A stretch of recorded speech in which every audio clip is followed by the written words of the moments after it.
নির্বাচনের আগে বিচার দৃশ্যমান হতে হবে বলল জামায়াত আমির। এদিকে জুলাই হত্যার বিচার শুরু আগস্টে।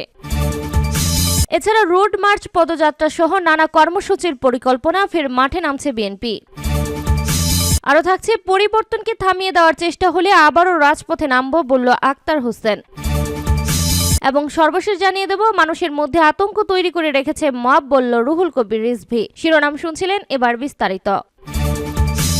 নির্বাচনের আগে বিচার দৃশ্যমান হতে হবে বলল জামায়াত আমির। জামায়াতে ইসলামীর বাংলাদেশের আমির ডক্টর শফিকুর রহমান বলেছেন, জামায়াতে ইসলামী আশা করে আগামী বছরের প্রথমে নির্বাচন হবে, তবে এর আগে কিছু মৌলিক সংস্কার ও অপরাধীদের বিচার দৃশ্যমান হতে হবে। নির্বাচনের আগে অন্তত 2-4 জন শীর্ষ অপরাধীদের শাস্তি দেখতে চায়। গত 3টি নির্বাচনে মানুষ তার পছন্দের দল বা ব্যক্তিকে ভোট দিতে পারেনি। সেরকম নির্বাচন হলে তা জাতির জন্য দুঃখের ও বেদনার কারণ হবে। জামায়াতে ইসলামের আমির বলেন, আগামীতে যেই সরকারি আসুক তাকে অপরাধীদের শাস্তি বা বিচারের ধারাবাহিকতা বজায় রাখতে হবে। তা না হলে যুবকরা আবার রাস্তায় নেমে আসবে। তারা এখন পথ চিনে ফেলেছে। একটা যুদ্ধ হয়েছে ফ্যাসিবাদের বিপক্ষে, দেশবাসীকে নিয়ে আরেকটা যুদ্ধ হবে দুর্নীতির বিরুদ্ধে, এবং এই যুদ্ধেও বাংলাদেশের মানুষ জয় হবে। তিনি বলেন, আমরা জুলাই গণ অভ্যুত্থানে শহীদ পরিবারগুলোর পাশে দাঁড়িয়েছি। আমাদের সামর্থ্য অনুযায়ী আহতদের পাশেও থাকার চেষ্টা করছি সাধ্যমতো।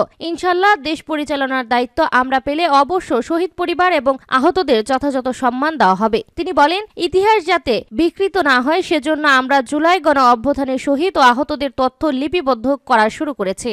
জুলাই হত্যার বিচার শুরু আগস্টে। জুলাই গণ অভ্যুত্থানে সংঘটিত মানবতা বিরোধী অপরাধের 4টি মামলার আনুষ্ঠানিক বিচার শুরু হতে পারে আগস্টে। এইসব মামলায় ফরমাল চার্জ আমলে নিয়েছে আন্তর্জাতিক অপরাধ ট্রাইব্যুনাল। এর মধ্যে শেখ হাসিনা সহ 3 জনের বিরুদ্ধে করা মামলাও রয়েছে। বাকি 3টির একটি রাজধানীর চানখারপুল এলাকায় 6 জনকে গুলি করে হত্যা এবং আশুলিয়ায় 6 আন্দোলনকারীকে পুরানোর মামলা। অন্য মামলাটি রংপুরের বেগম রোকেয়া বিশ্ববিদ্যালয়ের শিক্ষার্থী আবু সাইদ হত্যার ঘটনায় করা। আগস্টে 2টি মামলার সাক্ষ্য গ্রহণের তারিখ নির্ধারিত রয়েছে, আর অপর 2টি মামলার চার্জ গঠন পর্যায়ে আছে। বিচার সংশ্লিষ্টরা মনে করছে, সবকিছু ঠিক থাকলে এই 2টি মামলারও চার্জ গঠন হতে পারে আগস্টে। এসব মামলায় শেখ হাসিনা সহ 57 জন আসামি রয়েছে। মামলার ফরমাল চার্জে জুলাই গণ অভ্যুত্থানে সংঘটিত মানবতা বিরোধী অপরাধের নির্দেশদাতা হিসেবে শেখ হাসিনার নাম উঠে এসেছে। প্রসিকিউশন সূত্র জানায়, জুলাই গণ অভ্যুত্থানে সংঘটিত মানবতা বিরোধী অপরাধ এবং আওয়ামী লীগ সরকারের 1.5 দশকের শাসনামলে গুণ, খুন, নির্যাতনের ঘটনায় এই পর্যন্ত ট্রাইব্যুনালে তদন্ত সংস্থা ও চিফ প্রসিকিউটরের কার্যালয়ে অভিযোগ এসেছে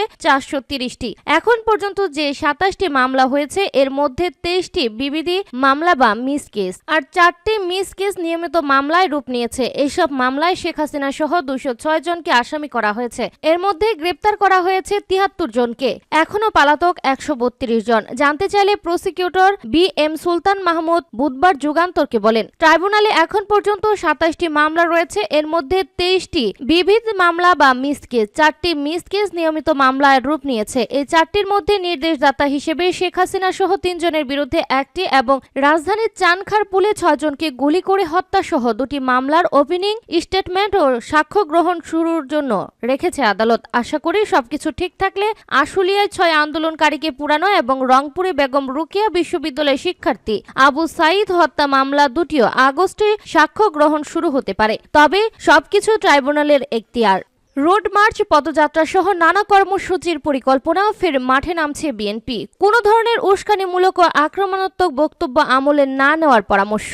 ফের মাঠে নামছে বিএনপি। দ্রুত সংস্কার, সরকার প্রধানের প্রতিশ্রুতি অনুযায়ী নির্বাচন এবং দেশকে অস্থিতিশীল করার ষড়যন্ত্রের প্রতিবাদ সহ নানা দাবিতে 3 মাস ব্যাপী কর্মসূচির রূপরেখা তৈরি করেছে দলটি। সেক্ষেত্রে রোড মার্চ, বিভাগীয় সমাবেশ, আসন ভিত্তিক পদযাত্রা সহ নানা কর্মসূচি পালনের পরিকল্পনা করছে। বুধবার রাজধানীর নয়াপল্টনে কেন্দ্রীয় কার্যালয়ে বিএনপির সাংগঠনিক সভায় এই নিয়ে বিভিন্ন প্রস্তাব তুলে ধরেন নেতারা। এতে কোনো রাজনৈতিক দলের নেতাদের উস্কানিমূলক ও আক্রমণাত্মক বক্তব্য আমলে না নেওয়ার জন্য পরামর্শ দেওয়া হয়। প্রস্তাব করা হয়, প্রতিটি আসনে একাধিক নেতা মনোনয়ন প্রত্যাশী রয়েছে, কিন্তু এই নিয়ে যেন কোনো দ্বন্দ্ব বা গ্রুপিং না হয়। মনোনয়ন প্রত্যাশীরা ঐক্যবদ্ধভাবে একই প্ল্যাটফর্ম থেকে দলের কর্মসূচি সফল করবেন। তা না হলে কারো বিরুদ্ধে কোনো ধরনের অভিযোগ পাওয়া গেলে সাংগঠনিকভাবে ব্যবস্থা নেওয়া হবে। এছাড়া উত্তরার মাইলস্টোন কলেজে প্রশিক্ষণ বিমান বিধ্বস্তের ঘটনায় নিহতদের কবর জিয়ারত ও তাদের পরিবারের সঙ্গে দেখা করে পাশে থাকার অঙ্গীকারের সিদ্ধান্ত নিয়েছে বিএনপি। সংশ্লিষ্টদের সঙ্গে কথা বলে জানা গেছে এসব তথ্য।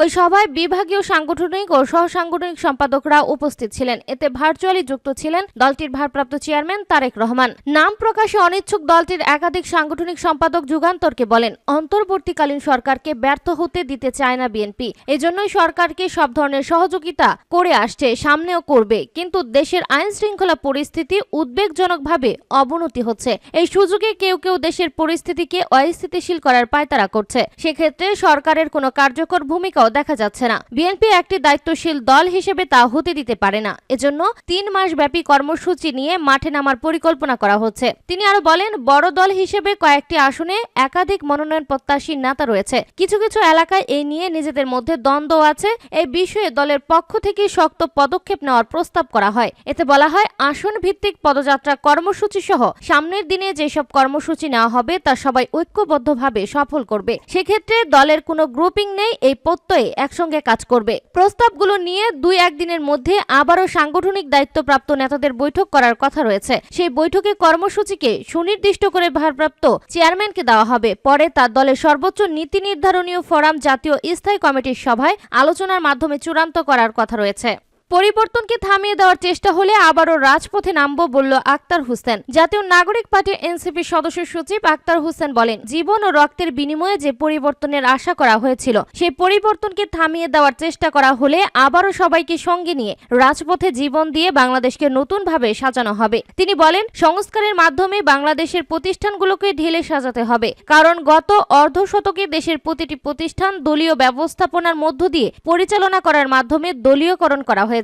দেশ গড়তে 24তম দিনের মধ্যে জুলাই পদযাত্রা কর্মসূচি করেছে জাতীয় নাগরিক পার্টি এনসিপি। মানুষের মধ্যে আতঙ্ক তৈরি করে রেখেছে মব, বলল রিজভী। বিএনপি সিনিয়র যুগ্ম মহাসচিব রুহুল কবির রিজভী বলেছেন, মানুষের মধ্যে আতঙ্ক তৈরি করে রেখেছে মব কালচার। কেউ অপরাধ করলে তাকে আইনের হাতে তুলে দেওয়ার আহ্বান জানান বিএনপির এই নেতা। বৃহস্পতিবার দুপুরে মৌলভীবাজার সাইফুর রহমান অডিটোরিয়ামে জেলা বিএনপির সদস্য সংগ্রহ ও নবায়নের উদ্বোধনী অনুষ্ঠানে তিনি কথা বলেন। গোপালগঞ্জে এনসিপির নেতাদের উপর হামলার ঘটনায় পুলিশের ভূমিকার প্রশ্ন তুলে রুহুল কবির রিজভী বলেন, আন্দোলনের সময় বিএনপি নেতারা লুকিয়ে যেখানে আশ্রয় নিয়েছে, পুলিশ সেখান থেকেই ধরে এনেছে। সেই পুলিশ এখন কোথায়? জেলা বিএনপির আহ্বায়ক ফয়জুল করিম ময়ূরের সভাপতিত্বে আরো বক্তব্য রাখেন বিএনপির কোষাধ্যক্ষ এম রাশেদুজ্জামান মিল্লাত, সাংগঠনিক সম্পাদক জি কে গাউস, মিফতাহ সিদ্দিকী ও এম নাসির রহমান প্রমুখ।